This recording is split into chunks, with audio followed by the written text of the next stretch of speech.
So South Africa's online shopping market is about to hit a number that will shock you. But the real story is who's winning the battle for your basket. Today we're unpacking that retail fight, Discovery's record-breaking year, and why Fitch still thinks we're junk. Plus, stick around for the wildcard for the Farmers Fight Club that you didn't know existed. My friends, if you're enjoying this show, be sure to like and subscribe. And now, with all that out the way, let's get into it. So South Africa's retail crown is slipping off shelves and onto screens. You see, online retail is expected to top 130 billion rand in 2025, making up nearly 10% of all retail spent and setting the stage for a battle of platforms.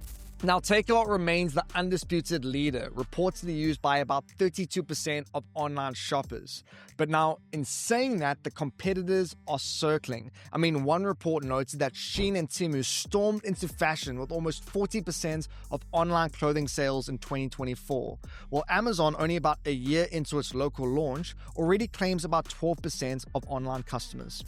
Now, groceries are another front. I mean, Checkers' 60/60 app grew 47% in the first half of this year, generating about $1 billion in sales.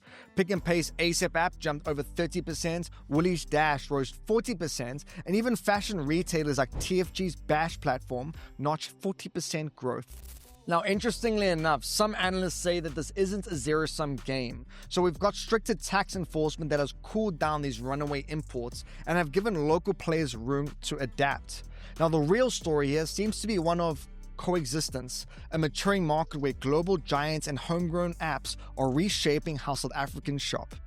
Global ratings agency Fitch has kept South Africa's credit rating at BB- with a stable outlook, and this is still firmly in junk territory. So, for context, credit ratings are like a report card for a country's finances. They signal how risky it is to lend to us. And so, the lower the grade, the higher the interest rates we pay when borrowing. And so, this filters down into everything from taxes and services to even the cost of credit in our wider economy.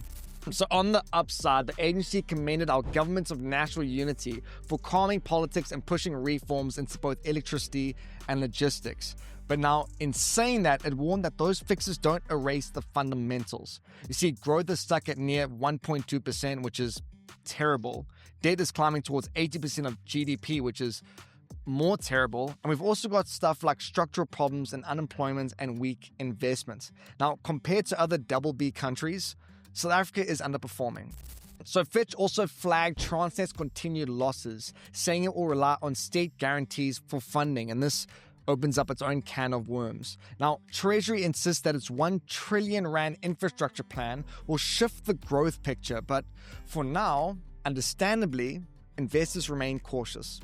So if you've got a Discovery medical aid, swipe for vitality points, or bank on their app, you're part of a business that's arguably had its best year ever. Discovery's profits jumped 30% to nearly 10 billion rand, with strong growth across almost every single division.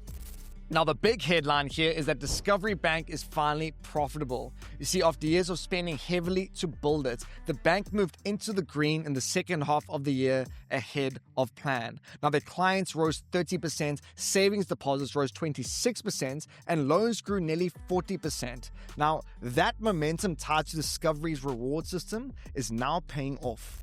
Now, on the insurance side, Discovery Health and Life both stayed pretty solid thanks to lower claims and strong member engagement. Discovery Invest grew as assets piled in, while Discovery Insure more than doubled its profits thanks to better risk management and, frankly, better weather. Overseas, its Vitality business surged 70% as this wellness model was consolidated globally. And shareholders were pretty happy when the company declared a final dividend of R2.01 per share, underscoring management's confidence that this new growth phase is more than just a flash in the pan. And before we move on to our Bagel Bite of the day, here's a couple other headlines worth knowing. For starters, the Table Mountain Cableway's 99-year lease was set to expire this November, but SANParks has granted the operator a 3-year extension to avoid disruption. Now, it's worth remembering that nearly 1 million visitors used this service last year and continues to generate hefty revenues. So after the box 43-10 demolition of the All Blacks, coach Rassie Erasmus told media, "We've achieved nothing." He says that the real measure will be the next two rugby championship clashes against Argentina. And Environment Minister Dion George has paused new trophy export quotas for elephant, rhino and leopard hunts until a court case is resolved. Now, wildlife ranchers say that the delay could cost them billions, while animal rights groups welcome the freeze. And on to our Bagel Bite of the day. Let's see what you got. The question is, which scientist proposed the 3 laws of motion? Was it A, Albert Einstein, B, Isaac Newton, or C, Johannes Kepler? We'll give you the answer at the end of the show. And on to our wildcard section. Most South Africans know Dricus du Plessis, our UFC champ, but some don't realize that we actually have another fighter slogging it out in the UFC's bantamweight division, 24-year-old Cameron Simon. And while he is chasing his own title shot, he's also building something unexpected back home. So it's called Moer 'n Boer, and it's this reality series where ordinary farmers swap tractors for training mats and prepare for real MMA fights against each other. Now, they train for months, then step inside a real cage fight in front of a live crowd. The first event in Pretoria packed in over 4,000 fans, proving that farm life and cage fighting go together like brandewyn and coke. So season 2 is already rolling, airing on CakeNet and later on YouTube, with new farmers stepping into the cage.